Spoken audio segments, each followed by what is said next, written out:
Estimados amigos, buenos días.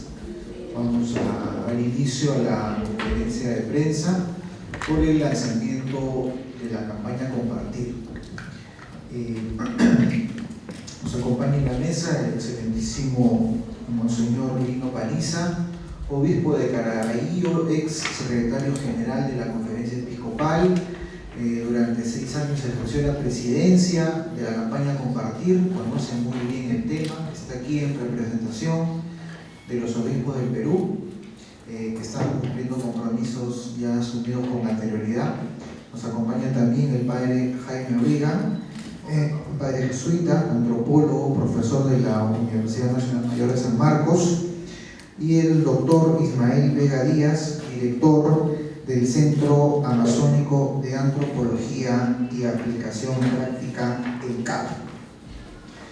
Les recordamos que el propósito un poco de la campaña Compartir es recaudar fondos económicos con el fin de financiar, proveer algún tipo de ayuda a los proyectos sociales que la Iglesia en el Perú tiene.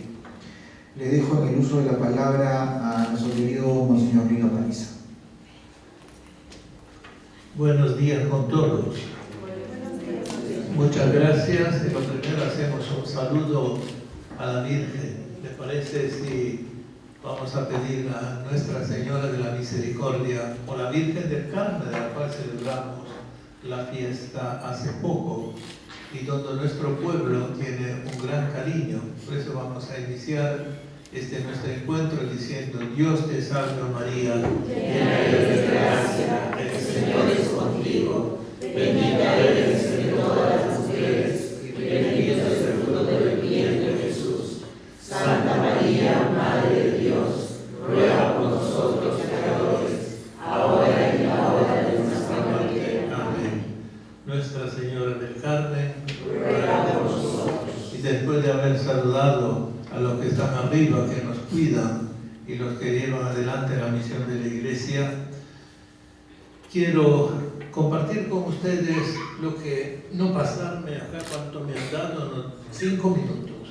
No voy a hablar 5 minutos porque mis 2 ángeles de la guarda, el padre Regan y Ismael, saben más que yo. Así para mí son mis ángeles que me cuidan, ¿verdad? Entonces yo simplemente voy a saludarles a todos ustedes, agradecerles por su presencia y después recordarles que siempre la campaña Compartir tiene 2 finalidades grandes, que es muy difícil decir cuál de las 2 es la principal. Para mí la principal es hacer tomar conciencia al pueblo de Dios y a todos los hombres y mujeres que viven en nuestra sociedad, que hay una responsabilidad, que yo llamo corresponsabilidad.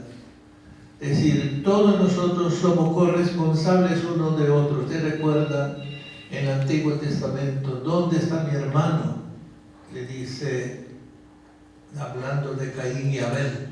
¿Recuerda ese pasaje, no? Entonces, muchas veces nosotros actuamos de la misma manera. No, a mí no me toca. O si nosotros queremos, como hemos leído hace poco el pasaje del buen samaritano, pasamos delante del petróleo que va inundando nuestra Amazonía y nos decimos y no hacemos nada. Pasemos delante de grandes desastres de la naturaleza, de los cuales los últimos responsables es la persona, es el hombre y la mujer, y no decimos nada. Entonces, la finalidad, el porqué de la campaña Compartir siempre es hacer tomar conciencia al pueblo, a los hermanos y hermanas, de nuestra corresponsabilidad con todo lo que sucede en el mundo. En este momento, tomar conciencia de lo que pasa en la Amazonía, ¿verdad? De los grandes problemas que hay. Y para tomar conciencia hay que abrir los ojos y las orejas para escuchar. El entrenador de nuestra selección hace siempre así. Ustedes lo han visto, ¿no? Entonces nosotros también frente a los problemas, frente a la Amazonía, tenemos que ponernos las manos en la frente para decir, atención, hay que tomar conciencia de esa situación. Un aplauso para el padre Guillermo. Defiende Guillermo. Así. Y la segunda gran finalidad es cómo podemos ayudar. Primero, ser conscientes de lo que sucede. Y segundo, a los que nos estiran la mano, darle un solcito, una china. ¿Usted sabe qué es la china, no? ¿Sabe? 50 centavos. Por lo menos yo creo que una china todos podemos darla. Entonces, para realmente hacer posible que a través de nuestra presencia con proyectos se puede superar esto. Tengan presente que la Iglesia siempre defendió a los indígenas, siempre. En los siglos pasados un papa hizo una encíclica cuando había el problema del caucho, ¿verdad? Y también ahora, donde no hay la presencia del Estado, hay la presencia de la Iglesia. En los rincones más escondidos del Perú, de la Amazonía, hay un sacerdote, un misionero, que allí hacen presencia, defienden el territorio, defienden y ayudan a la gente a tomar conciencia de sus propios derechos. Yo no le enumero todos los lugares donde hay, pero hay. Yo soy consciente.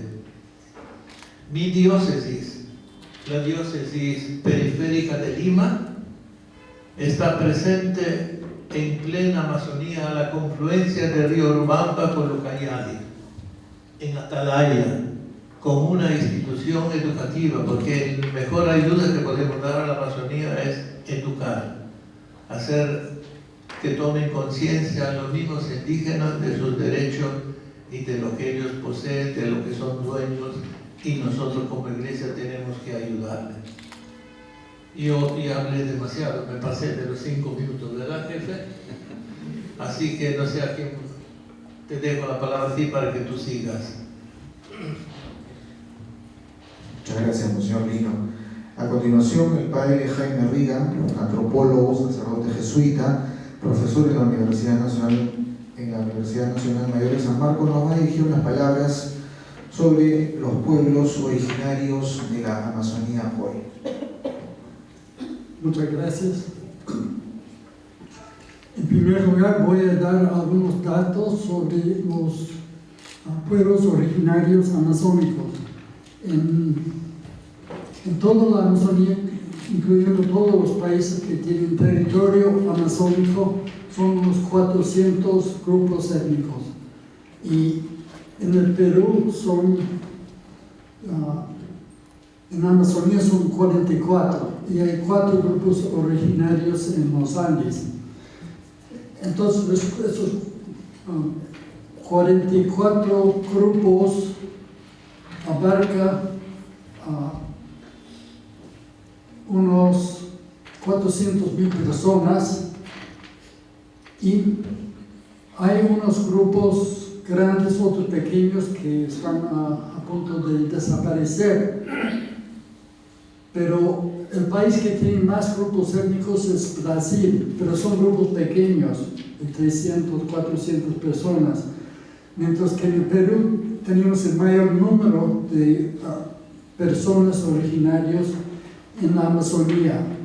El grupo Ashaninka en la selva central tiene unos 100,000 miembros.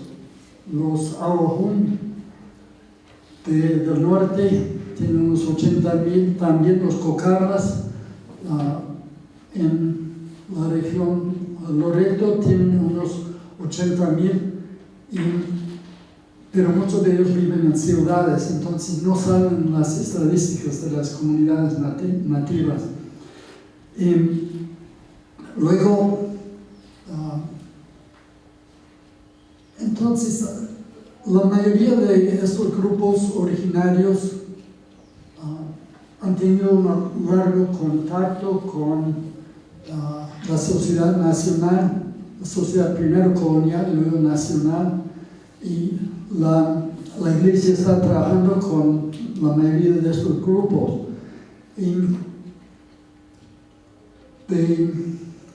Entonces, se puede decir que prácticamente todos tienen acceso a educación primaria y secundaria. Y hay muchos jóvenes originarios que están estudiando en las universidades y algunos que han terminado sus carreras, están trabajando en sus profesiones.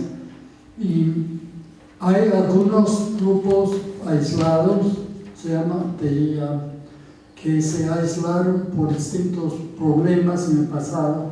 En el Perú son grupos cerca de la frontera con Brasil y otros, hay un grupo cerca de la frontera con Ecuador, pero que esa gente huyó durante el auge del caucho, y también al comienzo del siglo XX huyeron de los hacendados que trataron de capturarlos.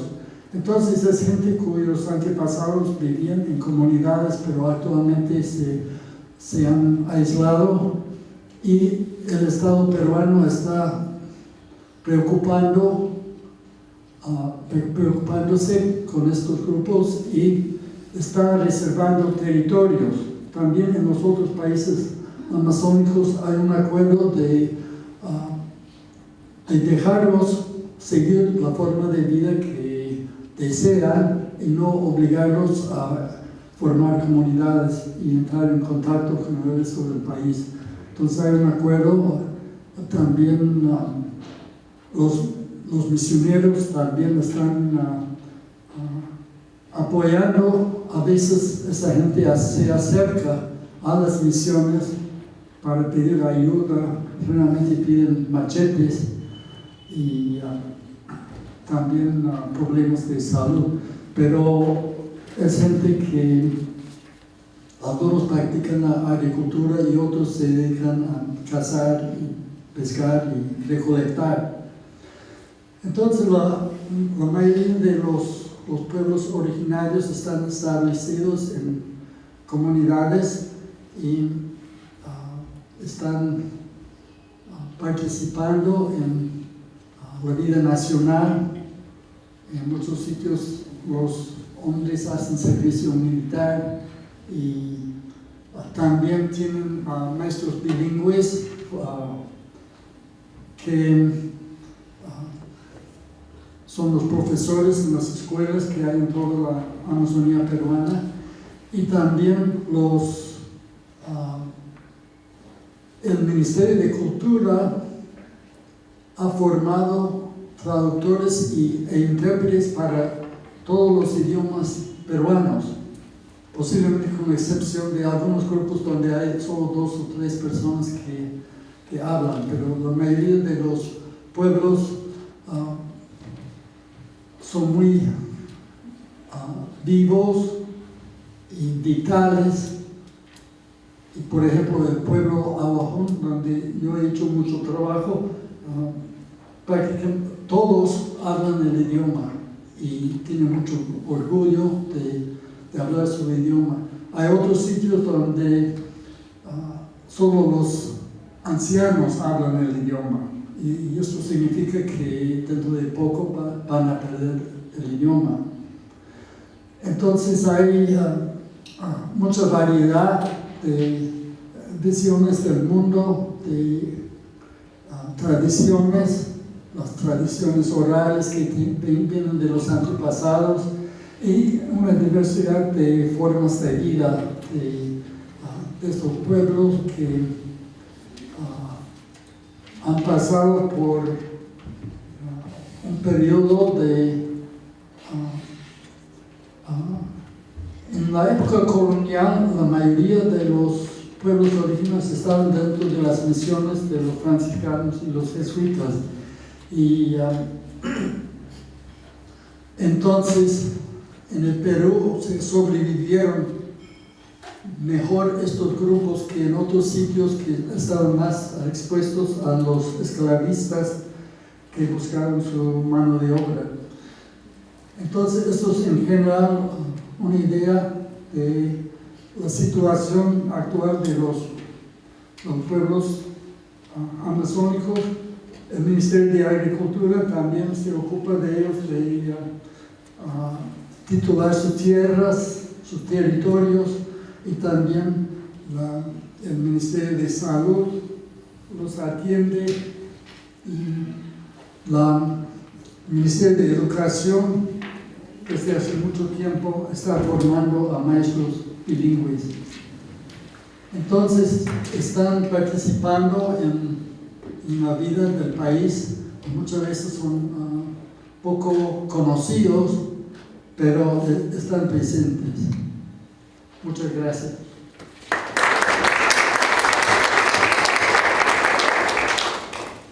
Muchas gracias, Padre Ría. A continuación, el doctor Ismael Vega Díaz, director del Centro Amazónico de Antropología y Aplicación Práctica CAP, nos va a dirigir unas palabras sobre territorio indígena y consulta previa. Quizá también nos puede comentar un poquito acerca de los desastres que ha habido en derrame de petróleo en la Amazonía, en Loreto, en la zona del Tlalten del Marañón, que se enmarca un poco en esta preocupación por los pueblos amazónicos.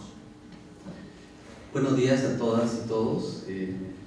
Muchas gracias por la invitación para participar en esta importante actividad de lanzamiento de la campaña Compartir, y nos alegra muchísimo que este año la campaña esté orientada a los pueblos indígenas, ¿no? Redes de solidaridad con los pueblos originarios de la Amazonía, así se llama la campaña este año, y estamos muy contentos porque el CAP, institución que dirijo, es una institución creada por la Iglesia Católica hace 45 años ya, por los obispos de la selva peruana, y nuestra principal actividad y tarea y compromiso es acompañar a los pueblos indígenas, estar al servicio de ellos para defender sus derechos y acompañarlos en sus luchas y en sus propuestas también.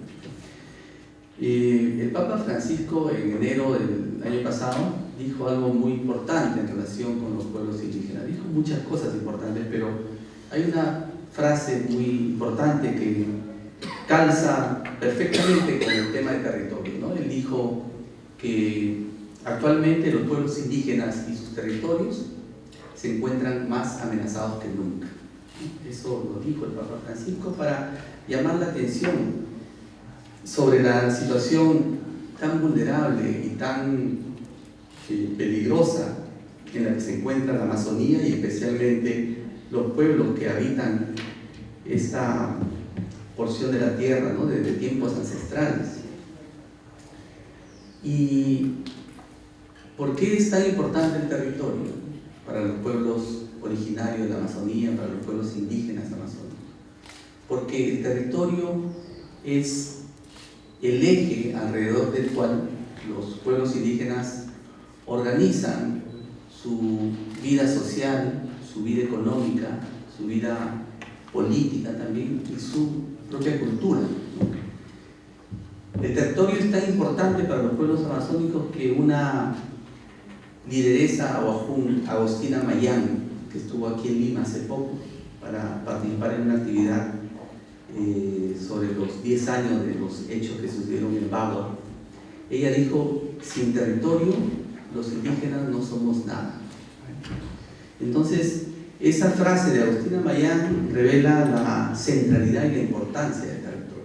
Por eso es tan importante que la campaña Compartir también nos ayude y nos sirva para lo que dijo Monseñor Lee, para tomar conciencia de la corresponsabilidad que tenemos todos y todas, no solo los que viven en la Amazonía, en la selva, sino los que vivimos también en las ciudades, sobre la importancia de cuidar la Amazonía y especialmente de cuidar el territorio, ¿no? Y por eso la Iglesia tiene un papel muy importante. Como dijo también Monseñor Lino, la Iglesia desde hace muchísimo tiempo viene acompañando a los pueblos indígenas, no es algo de ahora. La campaña Compartir sirve para poner énfasis, pero en realidad la Iglesia está presente desde hace mucho tiempo en la Amazonía, acompañando a los pueblos Y es importante porque las principales amenazas que tienen los pueblos indígenas en sus territorios, como mencionó el Papa Francisco en Puerto Maldonado en 2018, tienen que ver con la presencia de muchas actividades extractivas, ¿no? Ya sea de petróleo, minería, madera, ¿no? Con la pérdida de territorios permanentemente por los monocultivos o por el acaparamiento de territorios que son de los pueblos indígenas, pero que pasan a manos de privados para cultivar, por ejemplo, palma aceitera, ¿no? Las amenazas vienen también por los megaproyectos que se quieren implementar en la Amazonía, ¿no? Como las centrales hidroeléctricas, por ejemplo, ¿no? Que amenazan constantemente a la Amazonía peruana. Y, por supuesto, también otros megaproyectos, por ejemplo, como la hidrovía amazónica, que actualmente el Estado quiere impulsar con empresas chinas, y los pueblos indígenas, sus organizaciones, están exigiéndole al gobierno, al Estado, que les consulte a ellos adecuadamente para que este megaproyecto que va a afectar sus vidas pueda llevarse a cabo tomando en cuenta sus derechos, ¿no? Este megaproyecto de hidrovía amazónica es como una carretera fluvial por el río, de más de 2.600 kilómetros de río. El río Guayana, el río Amazonas, el río Marañón, el río Ucayali serían los ríos afectados, ¿no? Más de 14 pueblos indígenas de la Amazonía Norte estarían afectados.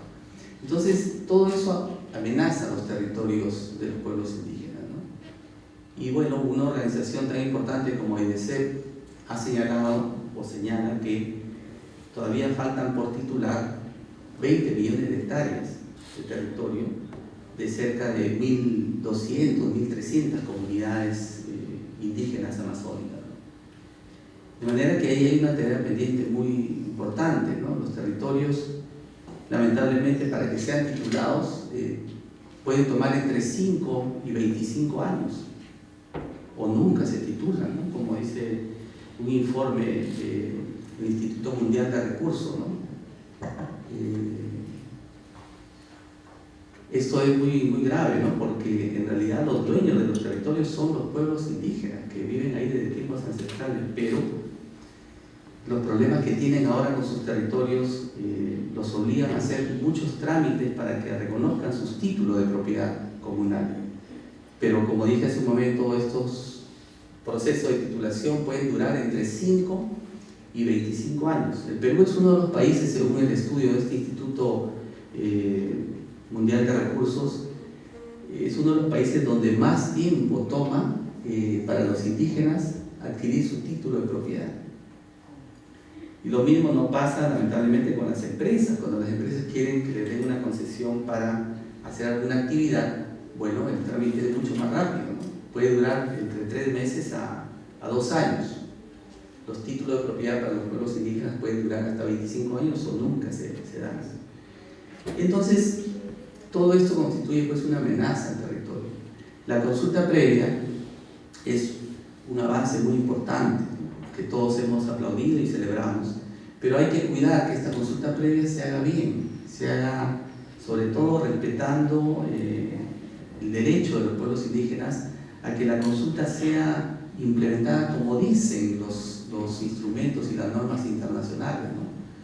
Como el convenio 169 de la OIT y la misma ley peruana sobre consulta previa, ¿no? La consulta debe ser previa, libre e informada, ¿no? Y eso tiene una serie de pasos, ¿no? La consulta previa tiene que ser entendida como un proceso que busca fundamentalmente un acuerdo y busca también que las comunidades que van a ser afectadas, los pueblos que van a ser afectados, consientan el desarrollo de un proyecto.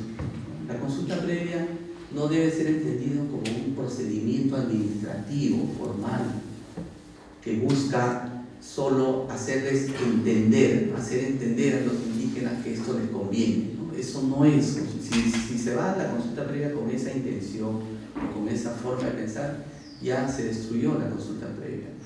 La consulta previa tiene que ser para buscar un diálogo para implementar un diálogo intercultural, es decir, un diálogo respetuoso que busque un acuerdo y que logre el consentimiento de los pueblos que van a ser afectados. Entonces, la consulta previa ya ha recorrido varios años en el Perú. Hay más de 50 procesos de consulta que el Estado ha implementado, varios de ellos con éxito, ¿no?, logrando bien los objetivos, pero muchos de ellos también con muchos cuestionamientos, ¿no?, con muchas críticas de parte de los pueblos, de sus organizaciones y de instituciones como la nuestra, como el CAP, ¿no?, que ha observado, que ha cuestionado muchos de estos procesos de consulta porque no se implementan bien. Finalmente, quizás mencionar que es lamentable que en los últimos años la deforestación se haya incrementado. En el Perú, cada año se deforestan más de 140.000, 150.000 hectáreas de bosque. Imagínense, son casi 200.000 o más de 200.000 canchas de fútbol cada año. Y en los últimos 10 años, a nivel de toda la Panamazonía, ¿no?, de los 8 países que conforman la Panamazonía, se han perdido como cerca de 30 millones de hectáreas de bosque. 30 millones de hectáreas de bosque, ¿no?, entre el 2010 y 2017, me parece, los últimos 7 años. Exactamente 29.5 millones de hectáreas, casi 30 millones. Es un espanto realmente, ¿no? Y encima, últimamente también tenemos esta grave amenaza y daño contra los territorios de los pueblos indígenas, como son los derrames petroleros, ¿no? Ha habido, en los últimos 5 años nada más, ha habido cerca de 20 derrames petroleros, imagínense, ¿no? No solamente en Loreto, sino también en Amazonas, en Chiriaco, donde el CAP junto con el Vicariato de Jaén acompaña al pueblo guajú para que pueda exigirle al Estado, y de hecho lo está haciendo, que el Estado atienda a las familias que se han contaminado por el petróleo derramado. El año 2016, más de 3.000 barriles de petróleo se derramaron en el río Chiriaco, que llegaron hasta el río Marañón. Bueno, eso ha dejado un impacto, un daño muy grave. Casi 300 niños fueron intoxicados y es un daño irreparable, ¿ya?, porque los metales pesados que ingresan al cuerpo ya no pueden ser expulsados. Entonces, junto con esto, los derrames en Loreto, etc., y no está bien que se use la explicación de que los indígenas son los que provocan los derrames, ¿no? Eso es una explicación absolutamente insostenible y falsa, ¿no? Ellos son los que más están preocupados por cuidar su territorio y sus ríos. Entonces, por todo esto, con esto termino, la campaña Compartir de este año, Redes de Solidaridad con los Pueblos Originarios de la Amazonía, adquiere una importancia fundamental, ¿no?, vital, y estamos todos y todas dispuestos a apoyar y hacer que esta campaña sea exitosa como ha sido en los años anteriores. Muchas gracias.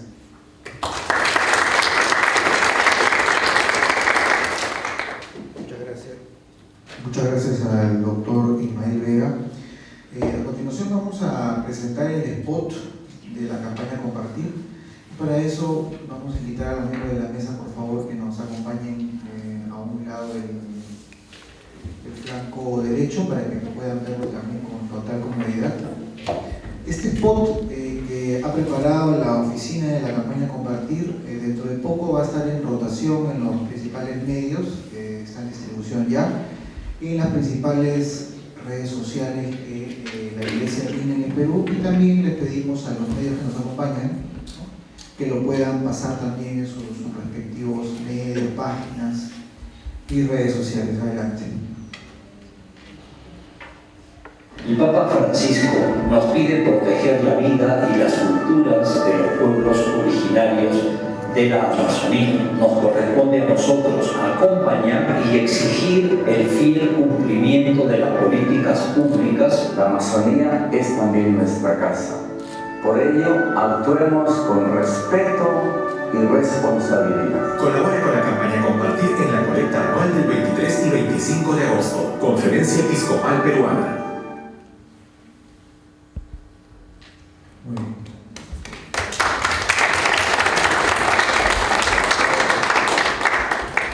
Invitamos a los miembros de la mesa, por favor, regresen acá.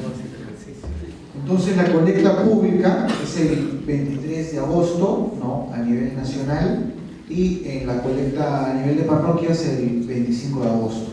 También hay unas cuentas corrientes en el banco de crédito, tanto en soles como en dólares, donde se pueden hacer los donativos no solamente en esas fechas, sino a lo largo del año. Vamos a abrir un poquito una pequeña ronda de preguntas para los periodistas que nos acompañan aquí. ¿Hay un micro inalámbrico, por favor?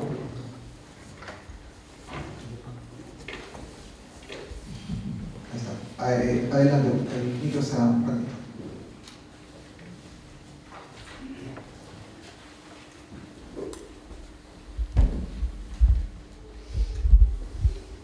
Adelante, Elizabeth. Buenos días, muchísimas gracias. Quisiera que precise cuáles van a ser las obras a realizarse con los resultados de esto, con lo que se tenga, ¿no?, en esta campaña, para nosotros también indicarlo. Y segundo, teniendo en cuenta que la Iglesia ha estado siempre al lado de los pueblos indígenas en épocas difíciles, en este momento también tenemos otros problemas que tienen que ver con pueblos también originarios, de alguna manera, por ejemplo, en el Valle del Tambo, en Tía María, donde muchísimos de ellos son inmigrantes, ¿no?, que han salido de sus pueblos precisamente por estos problemas de actividades extractivas, y han buscado otras formas de vida para seguir con lo suyo, como es la agricultura. Entonces también me gustaría que nos pudiera dar un mensaje respecto a estos problemas socioambientales en otras localidades del país. Gracias. Elizabeth Prado, periodista de la República. No sé quién puede responder esa pregunta, Monseñor.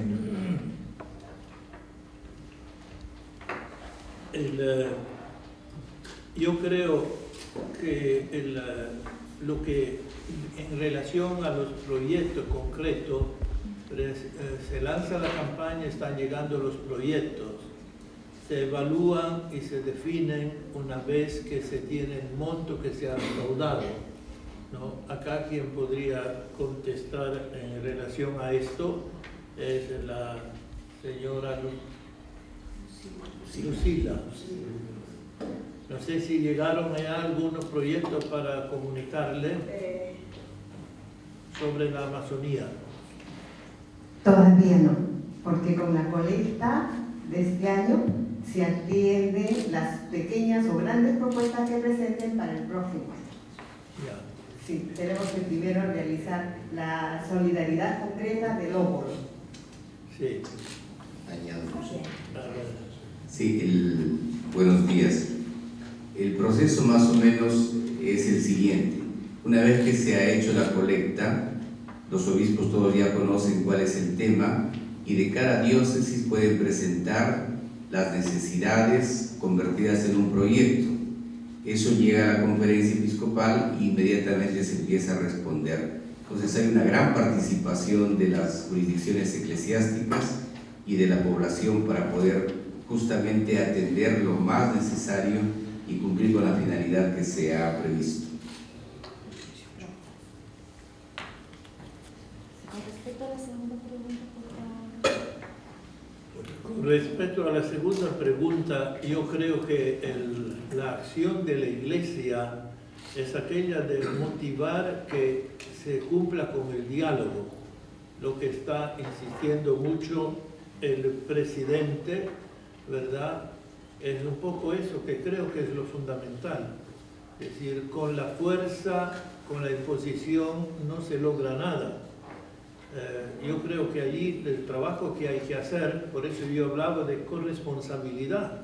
También en todos los proyectos mineros lo más importante es el diálogo.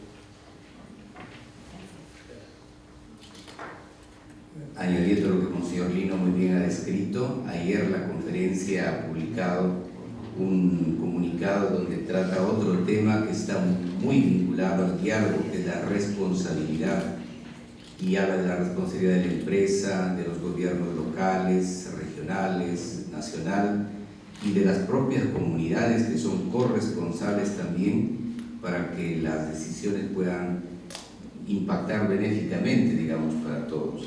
Ese es un tema nuevo que Monseñor Miguel y la presidencia de la conferencia querían resaltar, la responsabilidad de todos para que se logre, diríamos, el éxito para todos los peruanos.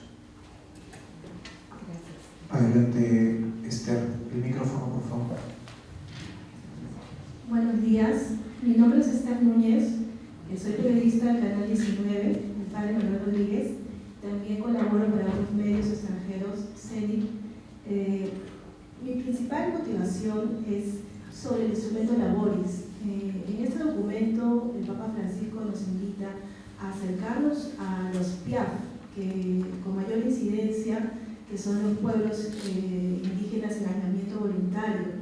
El Papa Francisco nos habla de que ellos viven en cautiverio pero en libertad, porque no tienen otra opción de poder optar, ¿no? Viven en medio de encerrados, pero ellos han decidido vivir en este cautiverio de libertad.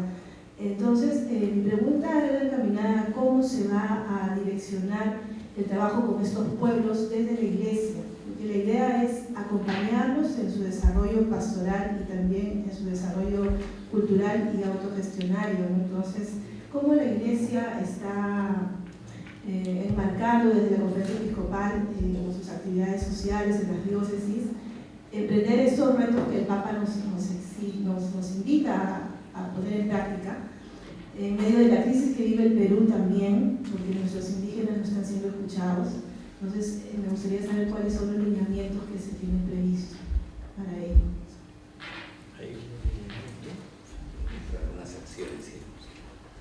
Yo lo que puedo decir, porque lo conozco, una acción que está haciendo la Iglesia en la Amazonía, en dos puntos, en Atalaya y en Nueva Cajamarca, ¿verdad?, con las diferentes etnias, es a través de la formación y de la educación.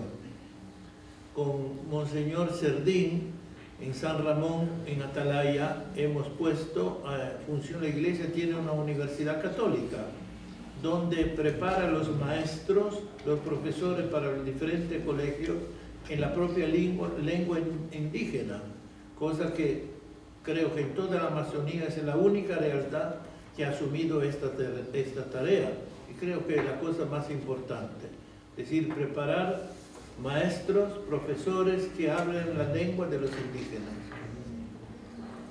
Bueno, puedo decir algunas palabras sobre los pueblos en aislamiento y la relación de la Iglesia, porque la política actualmente de los estados y también de la Iglesia es de poder apoyarlos, pero desde lejos. O sea, la idea es de, porque hay mucho peligro generalmente en los primeros contactos mueren un buen porcentaje de la gente por contagios de enfermedades que no son graves para nosotros. Y entonces la Iglesia está presente, tienen conocimiento de estos pueblos, sobre todo en el vicariato de Puerto Maldonado, el vicariato de San Ramón, el vicariato de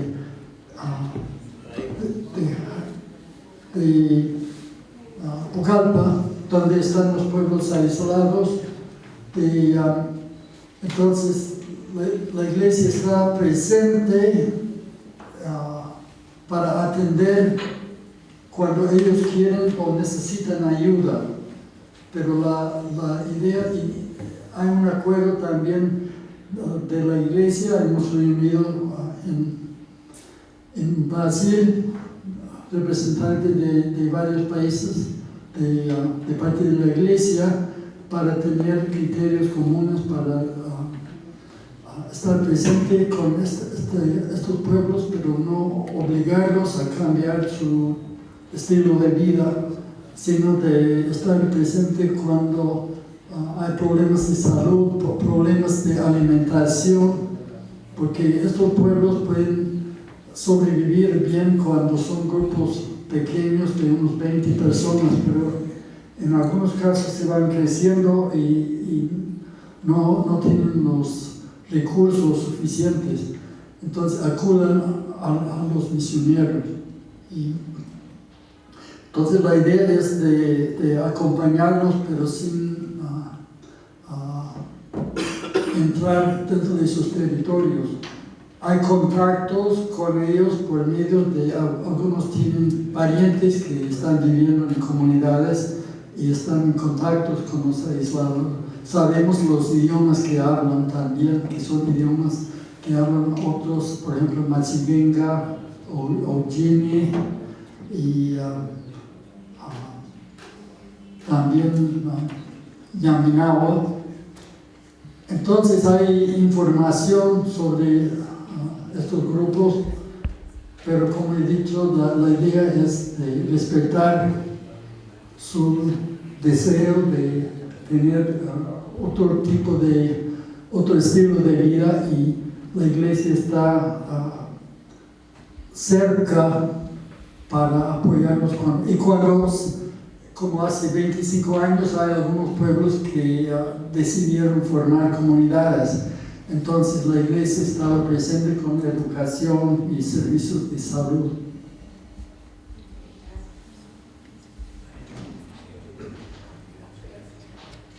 Solo para añadir que la principal responsabilidad que tiene el Estado respecto a los pueblos indígenas en aislamiento es garantizar la intangibilidad de los territorios que han sido ya categorizados como territorios, como reservas territoriales para estos pueblos que viven en aislamiento voluntario, estos pueblos libres, son pueblos libres.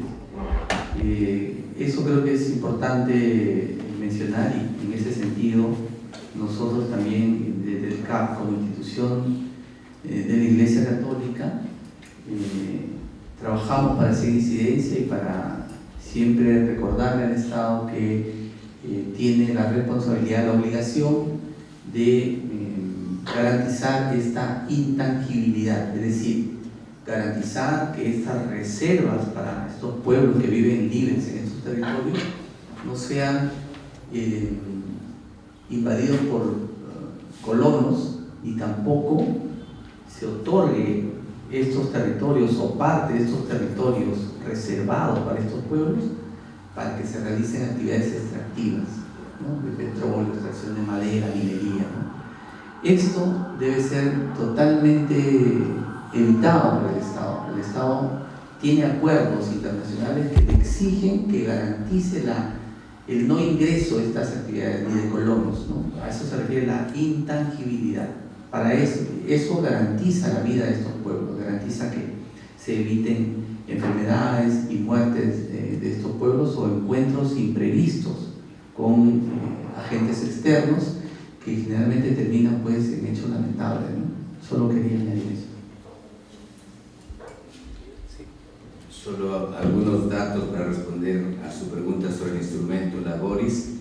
Los obispos en la próxima asamblea van a destinar una jornada entera para poder todos profundizarlo y tomar algunas decisiones concretas.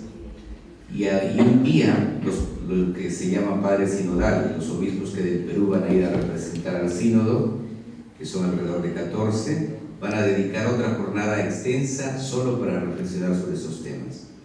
Quiere decir que después de la asamblea de agosto habrá buenas novedades. Muy bien, ¿alguna pregunta adicional?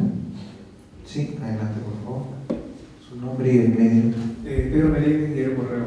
Con respecto a la consulta, a la colecta pública del 23 de agosto, ¿cuántos voluntarios van a salir? ¿De dónde van a ser seleccionados? Más o menos tienen un monto de cuánto esperan recaudar, y en todo caso también saber más o menos cuántos proyectos piensan aprobar.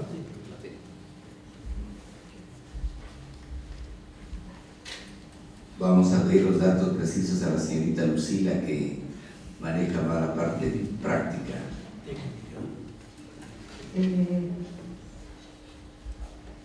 estos momentos se está realizando una actividad de reparto de alcancías a todas las instituciones educativas, universitarias y secundarias que nos apoyan para el 25 y 23 de agosto.